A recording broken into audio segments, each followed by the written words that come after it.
A young woman who had worked very hard in her life to establish herself as a child care provider, was just so happy about starting her own business and providing a service for the community. That was barely 90 days ago, and now it's already under the threat of being taken away for no valid reason whatsoever. I'm going to run the whole situation down to you because it's serious. Last time I was here was in a joyous occasion. People were happy. We got a video on YouTube to prove it. I want to give a shout out to my mama. Shout you should. Thank you to Focus Initiative for making this possible. I look forward to working with you all and changing the lives of children all around the world.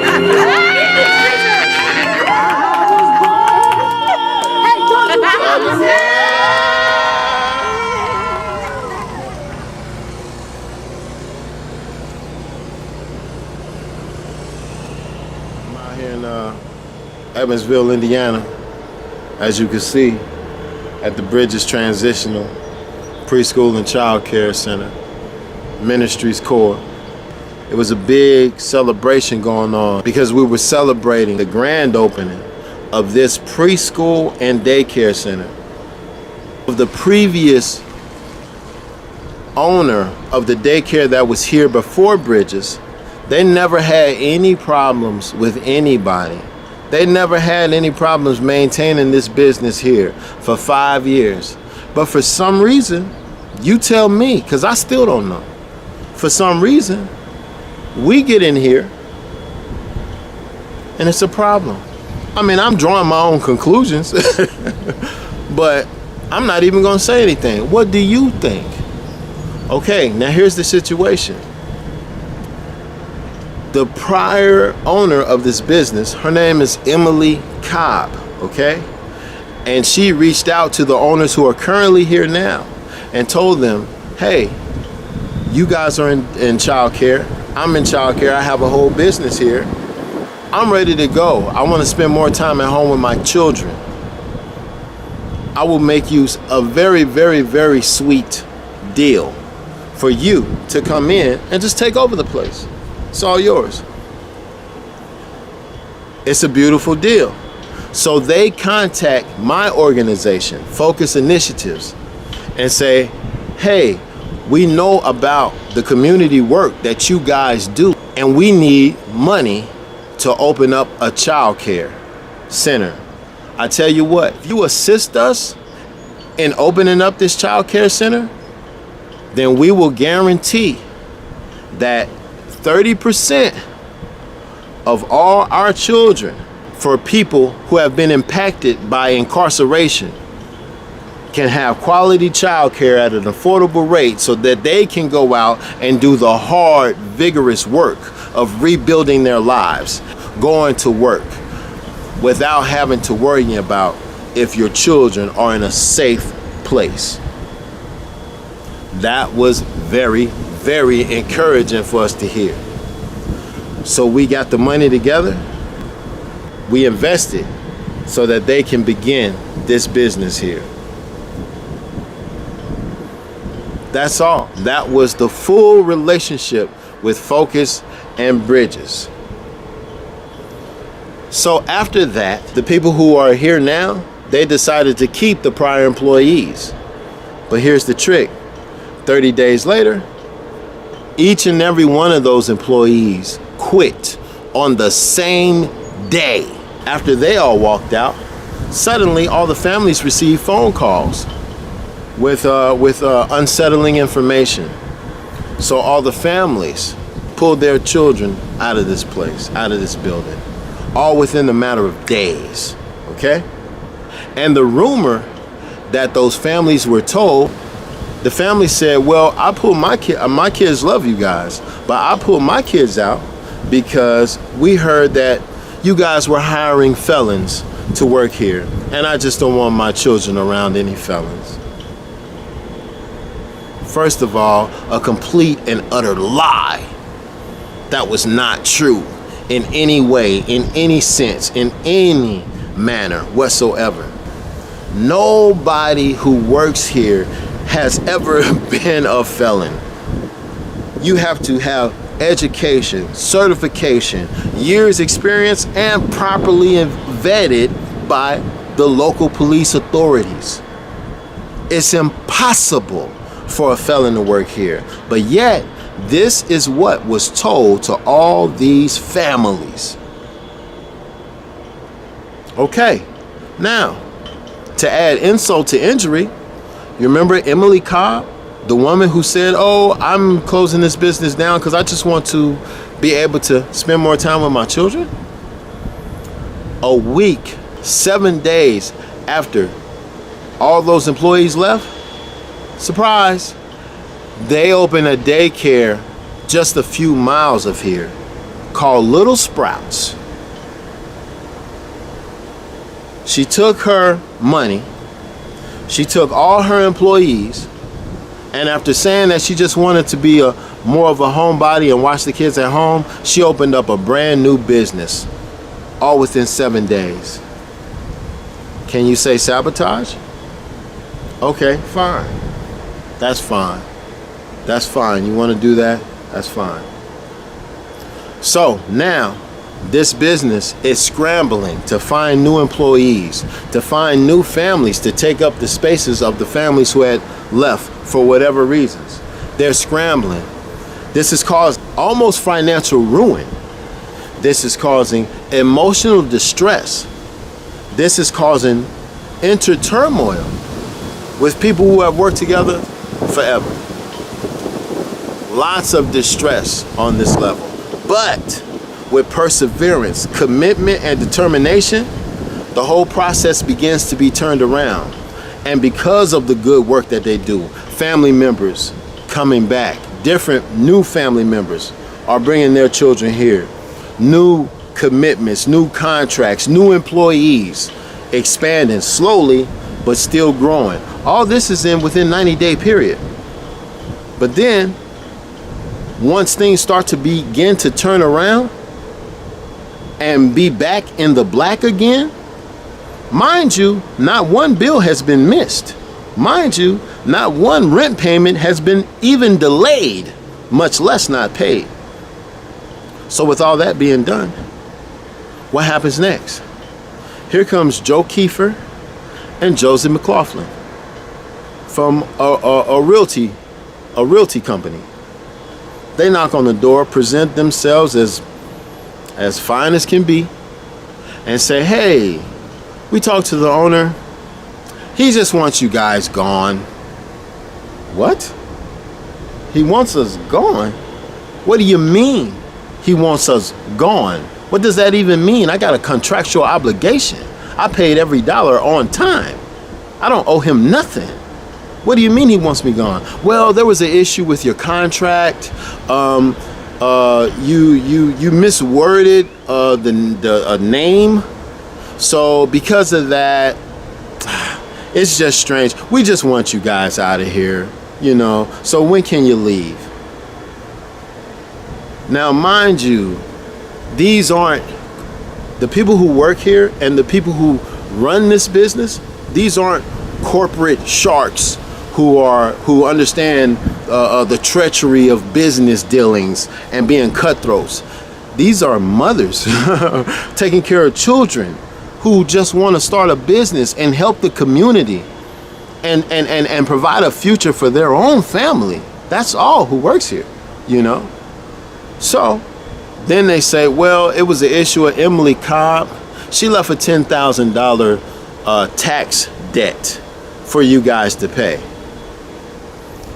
And they informed him, we don't know anything about that. That was never said to us in no way. We only been here for how do I have to pay $10,000 for a year that I was not even here?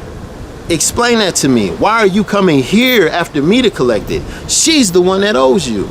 Why can't you go collect it from her and allow me to continue to pay my rent to you like I've been doing and grow my business? Why is that a problem? Well, it's because, Emily said that you guys It's your bill and you guys got to pay it. And since you're not going to pay it, we want you gone. Okay? We want you gone. That's what these people are doing. That's what these people think they can do. And now, surprise, surprise, Joe Kiefer, he's a county councilman. He's a public official of the city of Evansville trying to close down a daycare center. He's a public official trying to shut down a daycare center that is community-based and also helps a demographic of people that have suffered from carceral states. This place is not a bar room. It's not a strip club. It's not a pool hall. It's a child care center. It's a place where children are taken care of. Safety, education, love, bonding. But this is what you're going after. It doesn't end there. A week later, not even a week later, or maybe a week later, mysteriously, all 4 toilets flood out. 1, 2, 3, 4 toilets. Never had a problem with plumbing before. Now, all 4 toilets are out. Do I know how it happened? No. Kind of strange, though. Hell of a coincidence. All 4 toilets are out. And we're scrambling trying to find some plumber who will take care of the situation. But after a long while, we found a private plumber who looked at it. Thankfully, he got it back up and running in 2 days. So for those 2 days, the city came down and said, your toilet's backed up? Oh, we got to shut you guys down. Everybody out, all kids out. You guys can't operate a business like this. There's nowhere for anybody to use the restroom. You guys got to go. A lot of plumbers said no. Why don't you want to fix a toilet, plumber? Anyway, the doors are back open now. Then they receive a call from Josie McLaughlin again. And she was so sweet in making an offer. You know, they even told them here that we know you guys are victims in this. They even said that out of their own mouth. We know you guys are victims in this. So I really want to help you. And they were like, how are you going to help us? What are you going to do to help us? Go away and let us continue to pay our rent like we've been doing? Is that how you're going to help us? No. We got better help for you than that. What we're going to do is we are going to offer you a brand new location at twice and a quarter of what you're already paying. And they said, wait a minute, you're going to offer me a new location and I still have to get out of here, but I got to pay you twice as much? Yeah, twice and a quarter. Not twice and a quarter of what you're paying now. Yeah, because I really care about your situation. We really want to help. So just pay us twice and a quarter and you can move into this other place. But either way it goes, you guys are getting the hell up out of here. They are demanding that we leave without giving us good reason, without giving us good cause, without giving us any inkling of an idea as to why this is happening. The last business that was here, and it was a white-owned business, the last business that was here remained for 5 years. It was here for 5 years with no problem. Now, it's a black-owned business. And now, we can barely make it 3 months without them saying, hey, get out of here. We don't want you here. I want people to see this. I want people to see this because I feel like this is a great example of what people who have been incarcerated like myself go through every day, okay? It's what we go through every day. I'm a good man with a beautiful heart. There's nothing you can do to take that away from me. I'm a good man with a beautiful heart, but still I gotta deal with doors being slammed in my face. phone calls hung up in my ear when they realize who they're speaking to. Because no one really wants to give you a genuine, authentic chance. And I can deal with that. You don't see me making videos about that. I wouldn't get nothing else done. But the fact that you want to do this to these children, I'm not going to let that happen. I've set up a GoFundMe page for this daycare center. The GoFundMe page and the money that will be raised from that is for two things specifically. This business needs operational funding to keep the employees fighting and to keep the people who run this establishment fighting and allowing them to pay their bills. And the other part is good legal representation to fight this case and to give these people the assistance that they need to win this case, because this case is easily beatable. Oh, and I forgot to tell you this part. We got videos. We got audio of these conversations in the office. We got audio of the phone calls. We got so much evidence, it's disgusting. We got so much evidence, it don't even really make sense. I'm just giving you the small details of this story, but this story goes on and on and on, and at every turn, it gets uglier. So please, please, I ask of thee, help this daycare stay in business. Either donate something, give $5 or $1,000, whatever you can affordably do. Share this page. Share the GoFundMe site. Share this information. Share it with everybody that sees it. Share it with everybody who you know has eyes. Share it with legal teams. Share it with people who have children and need child care. Share it with anybody. Share it with everybody. And let God do what he's going to do. We need your help.